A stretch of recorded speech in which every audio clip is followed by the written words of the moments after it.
Hey and welcome to this lesson where we're going to be showing you some of our top tips to help you score more and more points on the primary mission in Warhammer 40k. This is a free lesson which is part of our Vanguard Tactics Academy, which is now open for enrollment. This is one of 4 lessons inside this module, and there are 15 modules where we cover every single aspect of the game to help you really feel like you've got the confidence to get out there and start playing the game, whether it's at tournaments, at your local club, or just improve you as a player. These tactics and strategies that we're going to cover are things that we utilize on the tabletop time and time again at tournaments, and it's really helped us here and all of our students just improve as players. It's going to help you hold more objectives, really have a game plan. It's going to fundamentally change the way that you write your army list and also deploy your army. We hope you get a tremendous amount of value from this lesson and something that you can implement right away to improve your game at Warhammer 40k. Hey and welcome to this lesson. We're going to be taking a look at the best ways to hold your objectives. Now, myself and Michael have come up with some really cool different strategies that you can implement straight away in regards to actually where you position your models, but also some of the rules and abilities that you want to look to actually implement into your army.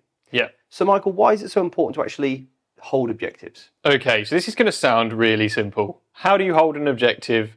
Well, look, it's a bit harder than that, and actually oftentimes in games we'll find that we lose out on points because we didn't actually think about what we've put on the objective.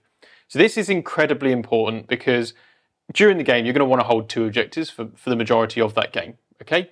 And if you can't hold them, then you're setting yourself up to lose the game, right? I think it's one of the biggest mistakes people make, Yeah. is they place one unit on there and they expect it to be there by the end of your next command phase. And that therefore means you're giving your opponent an entire turn to work around what you've done. So if you've given them one thing to think about, then they can provide a solution to combat that one unit. Yeah. So what we try to do is take that to another level. We want to provide your opponent with as many different considerations as possible and also make them hopefully make an error or limit the amount of resources and solutions they have to their problem. And their problem, of course, is how many different things that you've placed on that objective. Absolutely. And in 10th edition, it's even more critical to score your primary points because they're now worth 50 total. Yeah. In previous editions, they were 45 and the secondaries 45. Now they're worth 50. And whereas you can keep scoring secondaries throughout the game, once you've lost access to scoring some primary points, you never get them back. Yeah.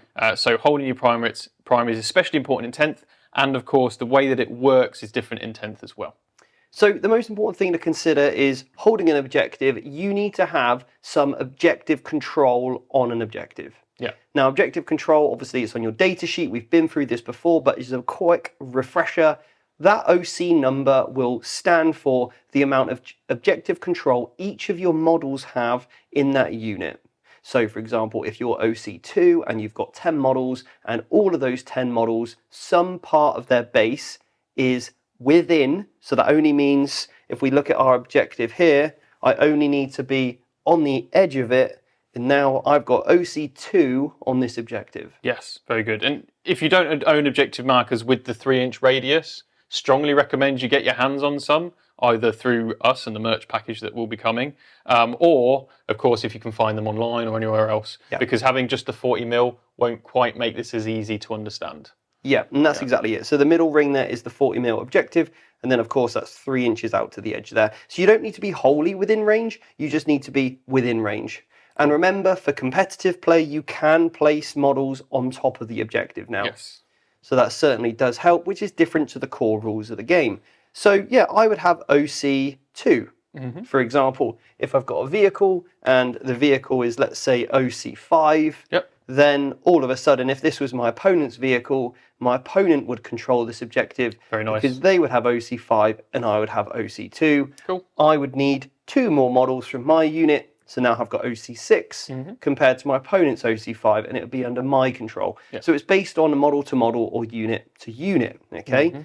That OC isn't a number relative to your entire unit, it's per model, so make sure you get that correct. And of course, when you're battle shocked, then obviously your OC drops to 0 before any modifiers are then applied to OC. Yes, yeah.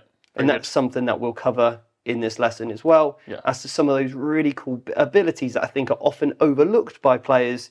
So there we have it. That is OC and controlling objectives. Yes.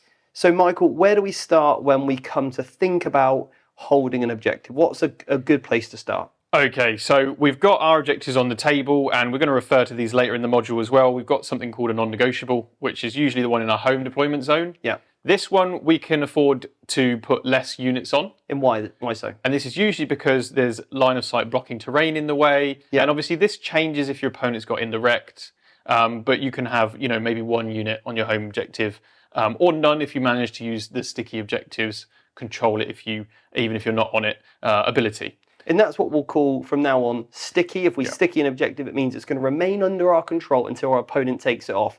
For example, intercessors have this ability. Exactly. Now, the other thing as well is the reason why your home field objective is easier to hold is because it's also further away from your opponent's deployment zone. They've normally either got to walk through your entire army to get there, or they've got a deep strike down and drop in on top of it instead. Yeah. Or drop in, deep strike, and try and make a 9-inch charge. Yeah, exactly. It's quite difficult, right? In this lesson, we're mainly going to focus, though, on that fortify objective. So this is one that is within reach of your opponent, and you're going to have to hold this through your opponent's turn, whether that's against a shooting army or a melee army. So we need to make sure that we nail down this objective marker, and we're going to use what we call the threefold hold. The threefold hold. So what we're going to try and do is create 3 problems for our opponent, and hopefully they don't have the 3 solutions for it. Yes. Okay, so what's the first and most basic way we can hold an objective? Okay, so we can just have a unit on the objective. Okay, so just any unit. Just any unit on the objective. Pass me some 5 intercessors. There you go, it's 5 intercessors. Great. So these guys, OC2, I've got 10 OC on this objective now. Very good. Okay. I mean, this is a problem for you. Yes, quite a lot of OC. You've got to do 10 wounds worth of models there. Yeah. I've got a 3+ save. Yeah. Maybe I'm getting some cover. Yeah. But I would say that's fairly easy for most players to either shoot and kill Yep. or charge and kill. Yes. So, sure, it's a problem, but I think most people could offer a solution to get rid of that. Absolutely. So the second thing we might add is going to be a unit with a completely different sort of characteristic or stat profile. In this case, probably a vehicle. So we stick a vehicle on there now. Regardless of the OC of both of these units, your opponent has to dedicate some anti-tank and fire that anti-tank at the tank rather than firing at your intercessors. And then they have to dedicate some anti-infantry because they're firing their anti-tank at the tank. Yes. So now we've got a diverse amount of firepower, and our opponent's going to run into targeting issues because they might bring down the repulsor to 1 wound, but they want to fire their anti-infantry at the other guys, but now they need to kill the repulsor with some of the shots, and you get all sorts of issues crop up in that case. So we've got 2 there, and that's looking quite a bit harder for me to take that off with a shooting army or a combat army. And we are assuming this is right in the open, so this can be shot. Yeah. Obviously, as soon as we implement terrain, this has become so much easier. Yes. Yeah. And I think terrain can be one of those 3. Yep. It can be one of your 3. So, for example, if the terrain feature was here, Michael's army is on this side, and I've got my models here. Cool. I can't be shot because you physically can't see me. Okay? Yeah. So this is, I'm creating 2 problems. 2 problems, yes. It's a 2-problem scenario. I've got to get past the terrain and I've got to kill the unit. Or you have to have a combat unit to charge in, or you've got to have more models that can end their move with more OC than me. Yeah. What we'll do is we'll go through some actual examples of how to protect an objective against a shooting army. Yeah. And then how you might protect it against a combat army, because they can be vastly different. Yeah. Okay, so let's say it's still out in the open. Yeah. What's a third problem we can throw in? Ooh. I think what we could throw in is my favourite. Oh, the lieutenant with combi weapon. The lone operative keyword model. Yeah. Okay. There he is. I love this. Cool. Well, now I can't shoot him. You can't shoot him. I could use my intercessors as well. Yeah. And the vehicle. Cool. So not only do I have 3 problems to get around, I also now have this, well, I don't think I can take the objective off you because there's a lone op. So maybe I'm not even going to bother shooting the other stuff. Sure. So now you've just actually protected your other stuff just by having this third problem that I can't deal with. So yes, that is what I would call, again, especially against a shooting army, like an ultimate hold. That is a 3-fold hold. That is, yeah. Yeah. I think this is a vehicle, but it's also a transport. Yeah. Yep. So You could probably say as well, hey, you could have the guys inside. Now, the mechanic of the transport, you could also argue, is another type of problem. Yes. Because you have to kill the vehicle. Yeah. And even when you do kill the vehicle, now I can now get out in a different place than you thought I was originally in. Yes. Because I can drop out anywhere here. Yes. So now I can place my models out of range of you. Exactly. And although they're battle shocked until the end of my turn, at the start of my turn, now I can become unbattle shocked. Exactly, and then you'll score your primary. So yeah, before you mention that they'll be battle shocked, it doesn't matter because it resets when it comes to your turn to score primary points. Yeah, so you shoot this in your turn, I'm battle shocked at the end of your turn, but at the start of my turn they reset, they're fine. Exactly. They score the points. Very good. So the fact that this is a transport is another type of... another one of the three. Another one of the three. Yeah. Can you think of any others, Michael? So there are a variety of special rules that will really, really help us protect objective markers. Yeah. So we've got something like stealth. Yep. Is very good. We've got things like fights first, which we'll use in our example for protecting yourself against melee armies. Yep. Any ability that allows you to stand back up if you've been killed, especially at the end of a phase. Yeah. So something like, oh God. A Necron Lord or something? Necron Lord or something. They've got ability to get back up. Yes, exactly. Yep. I would also say as well that any ability that allows you to move when your opponent gets within a certain distance of you can also be very, very strong. So there are then specific abilities that are very much good against certain like tools in the toolbox of your opponent. If your opponent might have a deep striking unit, okay, cool, we can counter that or preemptively counter with a unit that stops deep strike within a certain range or area. So we'll cover all of those different aspects, but remember to always do the threefold hold. So use a unit, use something a lot more durable or on the other end of the spectrum. So if you've got lots of small, easily killed guys, but have got lots of models, so therefore it takes lots of individual shots to kill that unit, that's one type of extreme. And then the other type of extreme is extremely durable, high toughness, high wound, high save, two different extremes, and then hopefully that lone operative or maybe terrain influence to be that third, okay, as your complete threefold hold. Okay, fantastic. Well, should we look at some examples? Let's do that, and let's also take a look at some positioning and where placing your models can also then enhance your ability to hold objectives.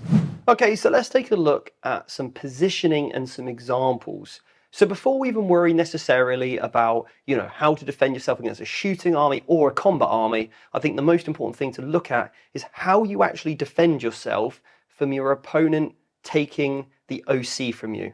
Or out OCing you on that objective. Yeah, and they don't even have to shoot you or fight you. They can just move. Yeah. And that is the first threat, is your opponent just moving on there with more OC. Because I've got this repulsor, it's OC5. I've got 3 aggressors, which are OC1 each. My total OC here is 8. Cool.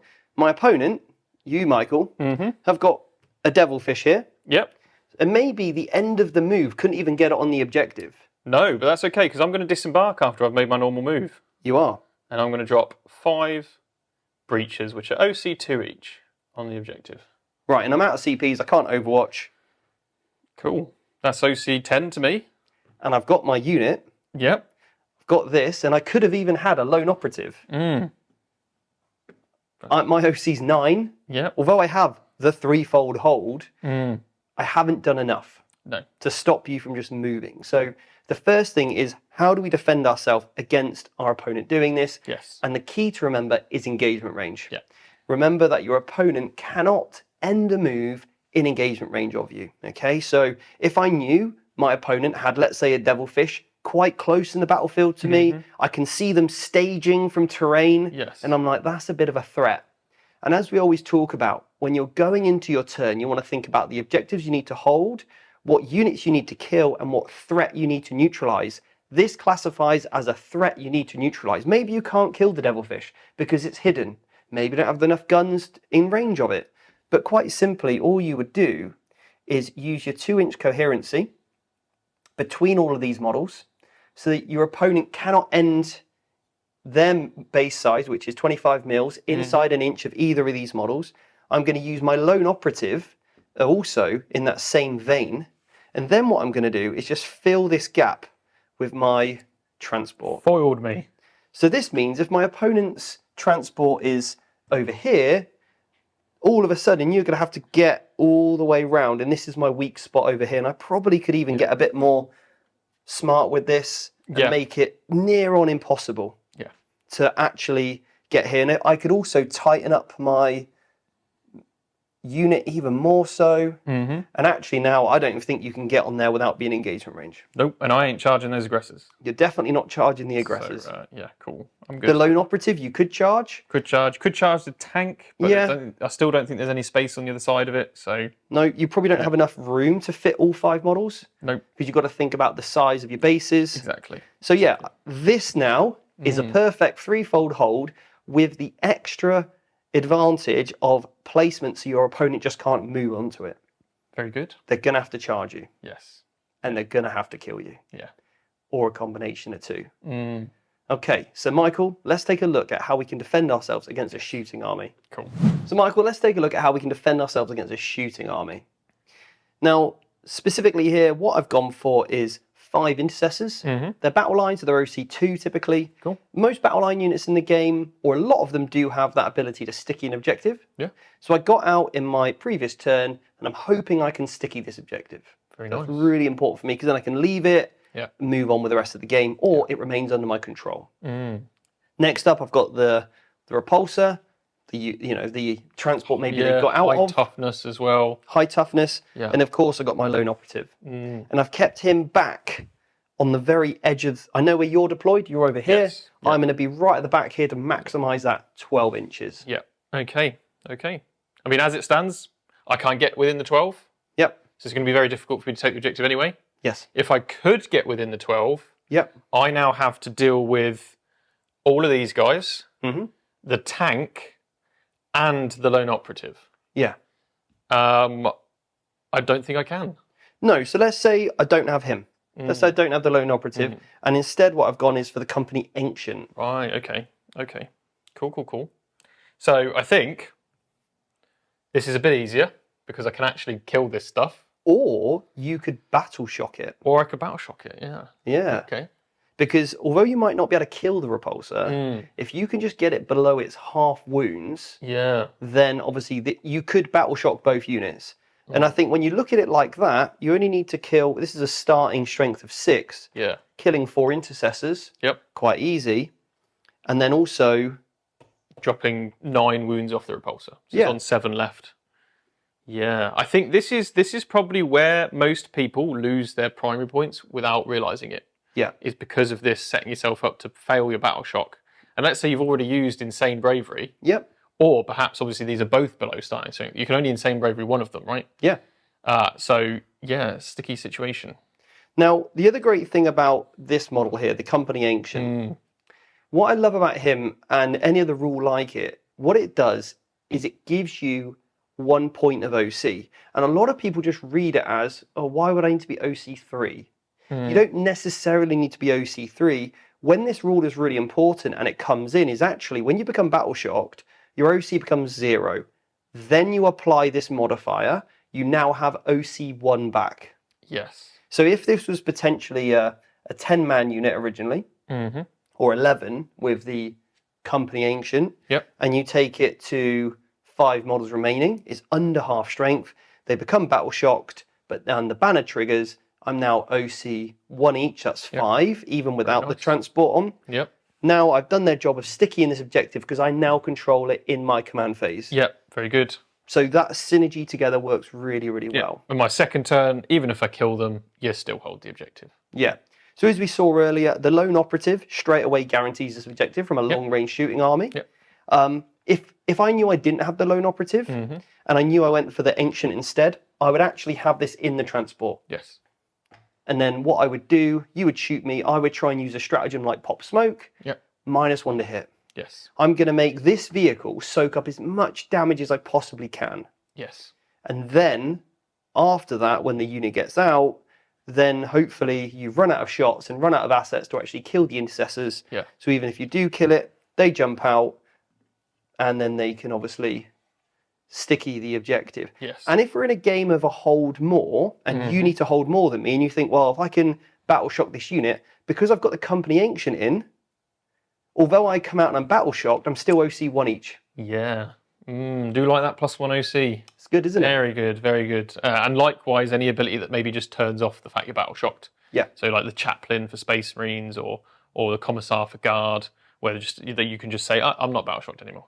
Yeah. Really good, really good. So to recap, obviously against the shooting army, terrain goes without saying is immensely powerful. Yes. But you can't always be guaranteed where the terrain's going to be. No. What I would suggest though is when you're picking your fortify, try and pick the one that is behind or closest to terrain, so therefore you can really reap the reward of it. Yes. Remember that there's other things you can do as well. So, for example, you could have if my opponent's army is over here, okay, so this side of the wall, and I could put my vehicle tucked inside. Maybe its guns aren't great, but could you pass me the Tech Marine? Yes, of course. Now, the Tech Marine becomes lone operative when it's within 3 inches of a vehicle. Oh, very nice. So although I can't hide and stay behind the objective, I can have the Tech Marine out. Yes. And now I've got terrain, I've got a vehicle, but the vehicle is providing the lone operative. That's good. To then the character. And this was a very similar technique that we would teach in 9th edition using Lookout Sir rule for characters. And I think that still can apply with this. Yep. You could also have the same with Rebute Gulliman or the Lion. And when they're within 3 inches of another infantry unit, which you could have stationed behind the terrain, and then them leading back to get this ability. Yeah. So I think against shooting armies, lone operative or any ability that gives you the same effect is absolute king. Yeah. Against shooting armies, terrain I would say is then second. Yeah. Because obviously you've got to bear in mind if your opponent's got indirect, etc. Or they can deep strike and shoot you. Strike, exactly. And then transports is very high up the list as well against shooting armies, because even if they kill it, you now have units dropping onto the objective. Yeah. So yeah, and then obviously we've got our threefold hold, so then maybe they've got to kill 3 different units too. Yeah, and don't underestimate those abilities or those extra OC. Stealth as well. Anyway, cover. Maybe you've got go to ground you can pop on your unit. Yeah. Yeah, any of these to keep yourself alive on the objective. And then to top it all off, some sticky. Have some sticky objectives in there. Right, Michael. So one other strategy that you've got there is you've got your battle suits. Yes. And they can deep strike down within a certain range. Can, yeah. Yeah. Now, what's one sort of thing we can do in order to prevent that? So how do we prevent the deep strikes and being shot from deep strikes? Okay, so we can either have an ability that stops deep strikes within a certain range. Yep. Which is relatively rare. Yeah. Or we can have a screening unit. Yeah. So a unit that is essentially stopping your opponent getting within range, or in this case 12 inches for lone operative, of something you don't want them to kill. Yeah, so you have a sacrificial unit, something really, really cheap, inexpensive. Because, for example, let's say your unit had, I don't know, flamers. Yes. And they're range 12. Yep. Well, I can easily stop that with some infiltrators. Because infiltrators, you cannot set up within 12. Cool. So against a 12-inch unit, I'm actually okay. Maybe you've got rapid fire 24. And perhaps you need to be in rapid fire range to wipe the unit. Maybe when you're not within rapid fire range, you kill most, but not all, because you don't have the volume of shots. Yep. So that can be effective. But like you said, all of a sudden, if we can add in another screening level, so let's say a very cheap, inexpensive unit of scouts to maybe screen off a particular area, and now all of a sudden, your opponent has to go back even further. Yeah. Way back. Very good. Now, I can leave 18 inches between this unit and this unit. Yep. Because you can't drop in within 9 inches of either side. And therefore, now I'm pushing your deep strikers back and further away. And then obviously I need to make sure this guy is 9 inches to the corner of the battlefield, so I'm giving you no room to drop in. Yep. So again, another great little strategy there to deny against deep strikes. Yes. And that would be the same if you're up against, obviously, an army that can charge you. Yes, exactly the same, yeah. Because I can't move through these guys, so I'm going to have to charge or shoot or deal with them first. And even if I shoot them, they're so far away. Sorry, even if I shoot them, they're so far away that this charge is impossible, essentially. So, yeah, very good. Very good. Now, what would you do, Michael, assuming that you don't have infiltrators, because obviously because they have that 12-inch deep strike denial, right? Right. Yeah. How would you deny the Inceptors, a rule that allows them to drop down within 3? What would you do to kind of deny them just dropping in and taking your objective? Because I see that all the time. Yeah. Maybe somebody's got a lone operative character on there. Yeah. And then, can you pass me the Inceptors? There you go. They just drop down within 3. Or maybe there was a unit of intercessors or something. Yep. They shoot away most. There's one guy left. Yep. 2 OC versus 3. I've got the objective. You've got the objective now, yeah. How do you stop this from happening? So the best way to stop it is to stop them being able to land within 3 of the objective marker. Yeah. So whether that's with perhaps the Tech Marine being on the middle, or so at the bare minimum, a 40mm base model on the middle of the objective will stop someone getting within 3 inches, right? Because they have to be more than 3 from your 40mm base, which is the same size as an objective marker. Therefore, they can't be in range of the objective. Naturally, though, if you just leave the one model there, they can deep strike 3 inches away and shoot you off the objective. So if you are doing this in this scenario, you probably want to tuck the vehicle back so it is touching the objective. So make sure there's at least, another, maybe a 2-fold hold in this case. Okay, because you know the deep strike. They can't land on the objective, but they could deny it to you. Yes, there's no way they can take it, but they could stop you from holding it. The other thing I love about this is actually using that unit of sticky objective. Sticky unit. So maybe I've got 3 intercessors left. I can't use one model to cover the middle, but what I can do is tri-point. So have each of my models, 3 of them will do the trick. Imagine we're going to draw a triangle between each 3 models. This makes it impossible for this unit to drop down, and hopefully I've already been here for a turn. So even if I die, it still remains under my control. Yeah, very good. And that's a really nice technique. Very good. There's one final thing to watch out for. So many cool rules in 10th edition, and that is the ability to move after you've shot. Yes, so things like Shadow Spectres. Yes. The Gargoyles for Tyranids. Zephyrin. Or Seraphim, should I say. Which allows them to drop down, shoot, and then move again. So, again, like we discussed earlier, what you're going to have to do is completely surround the objective.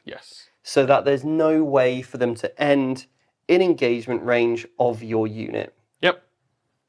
So if you do this, sure, they can drop down, but then they can't move onto the objective. Exactly. And then wherever they place, hopefully they don't, if I drop down, let's say here, hopefully then you know where they are.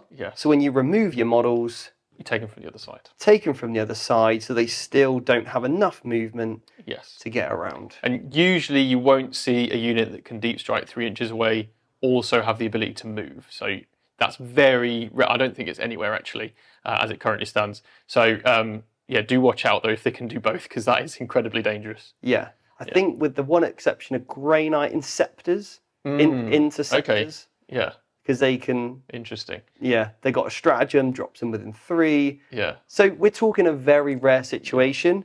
And sometimes there's not a huge amount you can do with that, but with these techniques at least. And this is where you say to your opponent, hey, it's my intent to make it so that you cannot drop within 3 of these 3 models, okay? Or it's my intent to have my base completely covering the objective. I've got a 40mm base. That is my intent. You go, yeah, cool, I get what you're trying to do. So even if the terrain gets knocked or you quite haven't done it perfectly, it stops you both trying to measure it out and taking ages and having an awkward moment at the table. So say to your opponent, hey, it's my intent so that you can't do X, Y, or Z. Do you agree that I can do that? Very good. Very good. Well then, shall we have a look at defending ourselves against one of those melee armies? No, because we want melee to be great. Let's do that. Okay, Michael, so let's take a look at some strategies, how we can defend ourselves against a melee unit. Okay. Because some of those things we spoke about earlier, like lone operative, stealth, using terrain, they're not really going to work for us here. Don't get cover in combat. No, and also placing yourself on the edge of the objective. It's quite helpful, actually, for a charging army. Quite helpful for a charging army. So step number 1. We need to analyse where our opponent's models are. We need to ask your opponent, hey, what's your threat range? So that means how far you move. Advance and charge. So we've got some World Eaters here. And Michael, can you advance and charge? Yes. You can. You can auto advance 6 inches. I can auto advance 6 inches. You can add +2 to your move. I can. So that means you can move 8, auto advance 6. Cool. So I can measure that out. And the first thing that I have at my disposal is placing my unit as far away from the enemy as possible. So there is something I see a lot here where people are like, oh, well, I can't get out of charge range, so I won't bother. But actually, all you need to do really is be 8 or 9 inches away. Because, I mean, I wouldn't. I know some people would. But I think generally, people don't go for 8 or 9 inch charges. Even for me, 6s or 7s don't feel great. No. Also, it means I'm forcing my opponent to, in this situation, have to use a blood tithe to get plus move. Yeah. Have to use that extra, resources to get the maximum. I want to make this as a difficult problem as possible for you with the limited resources that I have. And I've just got the one model for now. So, hey, don't get lazy. Get to the back of the objective. Yes. Yeah. Now, talking of the combi weapon, Lieutenant, he has an ability that allows him to move after you move within a certain radius. Yes. So, for example, if I know you want to steal this objective from me, because maybe you've got storm hostile objectives. Yeah, and you don't realistically have any way of holding it. Nope. Okay. Now, I can make it so that when you end your move, maybe you're here, you've ended within 9, I'm going to move myself off the objective. That's not very nice, is it? So not only do you need a long charge, but you might, if I've been able to do it in such a way, been able to move outside of 12, and now you can't even declare a charge against me at all. Wow, power play. And you're not even on the objective. Yeah, don't bank on your guy somehow surviving in that situation. Just take the, stop them getting the objective, keep the unit alive. 100%. Yeah.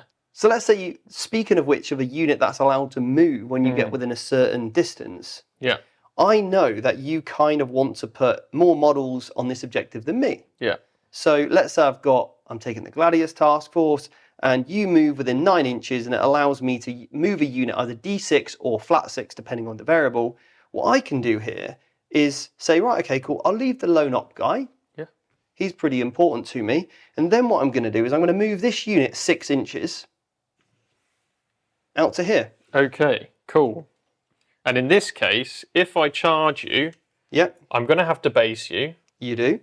And then let's say this is the closest one here. Yep. If I consolidate 3 inches, it doesn't get me to the objective marker. That's it. So it's going to be my intent to be from the edge to this side of the base over 4 inches. Yeah, nice. And that means I can't consolidate. I'm stuck where I am.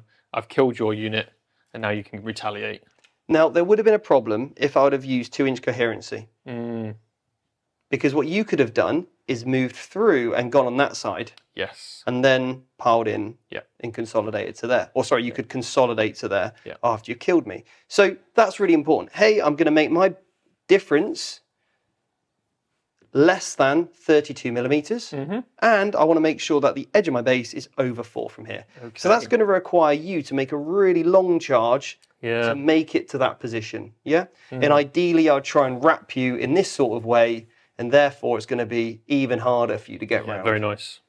Yep. Very nice. Now, this is a strategy that you could use even if you don't have a move option. Yeah. You could just, if you know that there's a horrible combat unit nearby, you could set this up in such a way to make it without any sort of extra movements. I'm over 4 inches away, and my unit coherency is tighter than your base size. Okay? This guy's now completely free, and I'm pretty safe you can't get to him. Cool. Very nice. The cheeky move block / charge block. Very good. Very good. So we've covered just being further away. We've covered the move block. Yes. We've covered moving closer. Now we could also look at, for example, other strategies that we could implement. Yes. So there's a stratagem that I think's really underused, and it's called heroic intervention. So maybe I've got a really durable unit over here. Maybe they didn't quite have the movement to get to the objective. You move forward and you charge my lone operative character. And you've forgotten that maybe I've got 2 CPs in my pocket. Easily done. I can heroically intervene now because you've made a charge within 6 of me. Not only do I now have more models with more OC on the objective, but because you had to base me here, now you fight, only 3 of your models, or 4, can fight this unit. Maybe you're AP1, I've got a 2+ save, I can Armour of Contempt, maybe if you're lucky you kill 1. But my combat unit will absolutely kill more of you. Yes. Remains under my control. Very nice. If I get really lucky, I'd have completely wiped you out, and then I can consolidate on the objective. Yeah.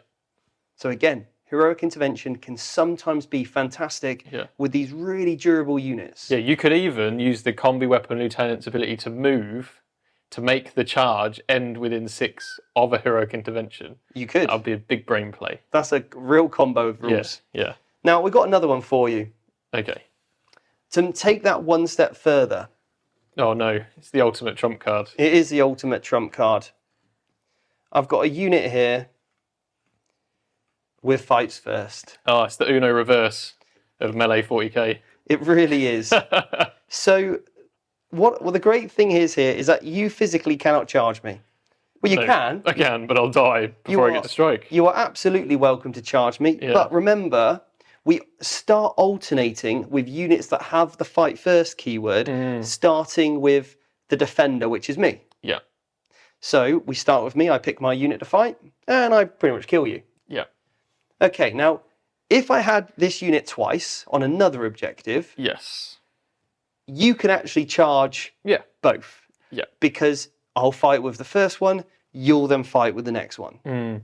So you remember that just because you have a fight first on a defending unit, they don't all get to go. No. You still alternate. Yeah. So taking multiple and using them all to defend your objectives in the same turn, not the best strategy. I suppose what a good idea would be is to move block, use the move block on one objective. Yes. And then fights first on the other one. Yeah. And then you've got a really solid tactic to keep your objectives. Yeah. Yeah.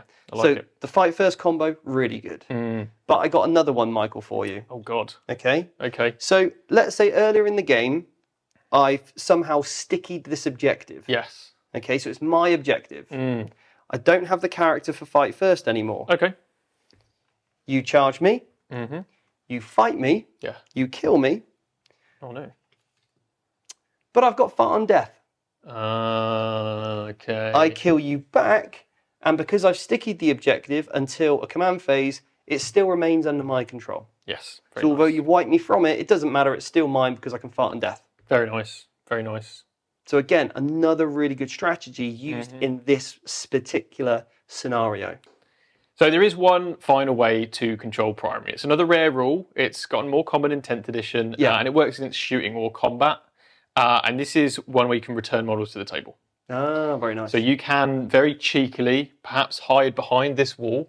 Yep. Maybe have one model on the objective. Yep. And you lose a model. Yep. Then in your turn, you can bring the model back on the objective to control it.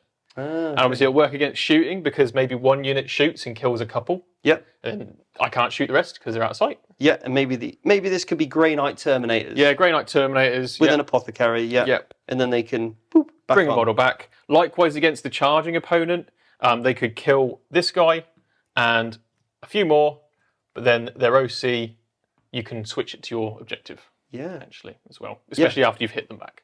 That's exactly, I like it, yeah. Maybe your unit could have been battle shocked. Yeah, it's true. Maybe it's battle shocked, perhaps. Maybe you've only got 2 models there, and because I'm a Grey Knight Terminator, I'm OC 2. Yeah. I jump out, and all of a sudden, that's my objective. Yeah, very nice.